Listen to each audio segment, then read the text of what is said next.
നമസ്കാരം. എല്ലാ ചർച്ചകൾക്കും ആകാംക്ഷകൾക്കും ഒടുവിൽ വട്ടിയൂർക്കാവിൽ ബി.ജെ.പി. സ്ഥാനാർത്ഥിയെ ഔദ്യോഗികമായി തന്നെ പ്രഖ്യാപിച്ചിരിക്കുകയാണ് ബി.ജെ.പി. കേന്ദ്ര നേതൃത്വം. അതായത് ശ്രീലേഖയെ തന്നെ സ്ഥാനാർത്ഥിയാക്കാൻ ആർ.എസ്.എസും അന്തിമമായി തീരുമാനമെടുത്തിരിക്കുന്നു. കാരണം വട്ടിയൂർക്കാവ് എം.എൽ.എ. വി.കെ. പ്രശാന്തിന്റെ അഴിമതികളെല്ലാം ശ്രീലേഖയാണ് ഓരോ ദിവസവും പുറത്തേക്ക് കൊണ്ടുവന്നത്. അത് CPM-നെ സംബന്ധിച്ചിടത്തോളം വലിയൊരു തലവേദനയായിരുന്നു.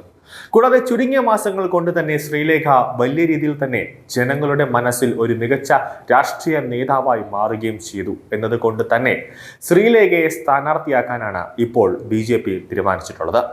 ബി.ജെ.പി. സംസ്ഥാന വൈസ് പ്രസിഡന്റും ശാസ്തമംഗലം കൗൺസിലറുമായ ശ്രീലേഖ ഇന്ന് നർമ്മദ കോംപ്ലക്സിന് സമീപം 10:30 ചുവരെഴുതി പ്രചാരണത്തിന് തുടക്കമിട്ടു.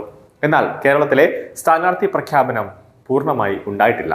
സാധ്യതയുള്ള മണ്ഡലങ്ങളിൽ പ്രചാരണം തുടങ്ങാൻ പാർട്ടി നേരത്തെ അനുമതി നൽകിയതിനാൽ പ്രമുഖ നേതാക്കളെല്ലാം തന്നെ കളത്തിലിറങ്ങി പ്രചാരണം തുടങ്ങിക്കഴിഞ്ഞു. ബി.ജെ.പി. കേന്ദ്ര നേതൃത്വത്തിന് കൈമാറിയ 52 മണ്ഡലങ്ങളിലെ പ്രാഥമിക പട്ടികയിലാണ് സിനിമ സാംസ്കാരിക രംഗത്തെ പ്രമുഖർ ഇപ്പോൾ ഇടം പിടിച്ചിരിക്കുന്നത്. ഇക്കൊരു തീ പാറുന്ന ഒരു പോരാട്ടം വട്ടിയൂർക്കാവിൽ ഉണ്ടാകുമെന്ന കാര്യത്തിൽ സംശയമില്ല. എന്നാൽ വ്യക്തമായ ഒരു കാര്യം നോക്കുമ്പോൾ 2016 കേരള നിയമസഭാ തെരഞ്ഞെടുപ്പിന്റെ കണക്കുകൾ നോക്കുമ്പോൾ അതിൽ UDF-ന്റെ സ്ഥാനാർത്ഥിയായിരുന്ന കെ മുരളീധരനാണ് വിജയിച്ചത്. 2ാം സ്ഥാനത്ത് വി.കെ. പ്രശാന്ത് എത്തി.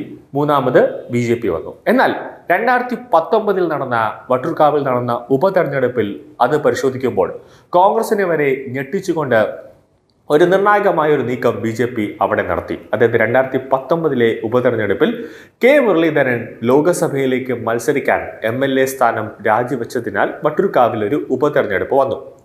അവിടെ വിജയിച്ചതാകട്ടെ വി.കെ. പ്രശാന്താണ്, CPM സ്ഥാനാർത്ഥി. എന്നാൽ 2ാം സ്ഥാനത്ത് ബി.ജെ.പി. വന്നു കെ മോഹൻകുമാർ. കോൺഗ്രസ് 3ാം സ്ഥാനത്തേക്ക് അവിടെ പിന്തള്ളപ്പെട്ടു എന്നതാണ് വട്ടിയൂർക്കാവിനെ സംബന്ധിച്ചിടത്തോളം ഏറ്റവും പ്രധാനപ്പെട്ട കാര്യം. ഇനി ഗ്രൗണ്ട് റിയാലിറ്റി നോക്കുമ്പോൾ ബി.ജെ.പിക്ക് നഗരപ്രദേശങ്ങളിൽ വോട്ടുകൾ വലിയ രീതിയിൽ തന്നെ വളരുന്നുണ്ട്.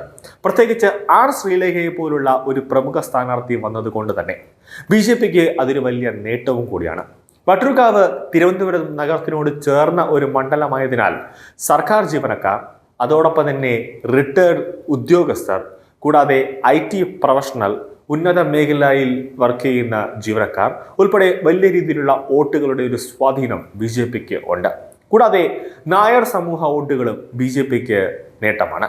ഇവിടെ നല്ലൊരു ശതമാനം നായർ വോട്ടർമാർ വട്ടിയൂർക്കാവിൽ ഉണ്ട് എന്നതാണ് വസ്തുത. ഇവരുടെ പിന്തുണ പലപ്പോഴും നിർണായകമായ ഒരു ഘടകമാണ്. ഈ സമൂഹവുമായി ബന്ധപ്പെട്ട ഒരു സംഘടനയാണ് നായർ സർവീസ് സൊസൈറ്റി. ഇപ്പോൾ ക്രിസ്ത്യനും മുസ്ലിം വോട്ടുകളുമെല്ലാം ബി.ജെ.പിയുടെ അക്കൗണ്ടിലേക്ക് വരുന്നുമുണ്ട്. കൂടാതെ 2019 ബി.ജെ.പിക്ക് ഏകദേശം 34% വരെ വോട്ട് ലഭിച്ചു. ഇത് വട്ടിയൂർക്കാവിൽ ബി.ജെ.പിയുടെ ഏറ്റവും മികച്ച പ്രകടനങ്ങളിൽ ഒന്നാണ്. ഇനി 2024 എന്ത് മാറ്റം വരുമെന്ന് നോക്കിയാൽ ഇപ്പോൾ ബി.ജെ.പി. സ്ഥാനാർത്ഥിയായി ആർ ശ്രീലേഖ വരുന്നത് വലിയ മാറ്റത്തിന്റെ ഒരു കാറ്റാണ് വീശുന്നത്.